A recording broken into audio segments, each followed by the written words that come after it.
හරි පොඩ්ඩෝ. උඹ වැඩකාරයානේ. කියපන් අර කන්දේ පස් කූඩ කීයක් තියෙනවද බලන්න. අයියෝ සීයේ කන්ද සයිස් කූඩකින් නම් එකේ භාගි කූඩකින් නම් 2යි. හරි පොඩ්ඩෝ මට කියපන්.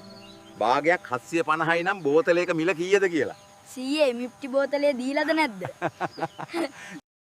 හිරේ ඉන්න අපේ මහත්තයට ලේසි වැඩක් දෙන්න බැරිද මහත්තයා? අපි යාට කිසිම වැඩක් දීලා නැහනේ. එහෙනම් මේ මිනිස්සයා කිව්වේ රෑට තඩි උමගක් කාරනවා කියලා. මේ S2 කාගේද? ඔයාගේනේ. මේ තොල් දෙක කාගේද? ඔයාගේනේ. මේ කොල්ලෝ. ඔය කළු කුඩේ එක නම් මගේ ඕ. මහත්තයා පරිප්පු වඩේ කනවද උළුඳු වඩේ කනවද? තනි අතෙන් පරිප්පු වඩේ හදන්නේ ඔහොමනම් උළුඳු වඩේ හදන හැටි මට හිතාගත්තා ඇයි. මම දැක් මේ ඉන්නේ අපායේ. මේ තියෙන්නේ ලොලකේ විවිධ රටවල් වල දූෂණවල ප්‍රමාණ දැක්වෙන මීටර්. කොහෙද ලංකාවේ එක? ස්පීඩ් වැඩි නිසා ඒක ෆෑන් එක වෙනුවට ගත්තා. අන්න බලනවා අර අල්ලපු ගෙදර මල්ලි වැඩට යන විදිය. ඒ නගිගේ කම්මුලට කිස් එකක් දීලා වැඩට යන්නේ. මොකද තමුසෙට බැරි ඔහෙම කරන්න. මගේ නම් අකමැත්තක් නැහැ. ඒ නගි කැමතිද දන්නේ නැහනේ.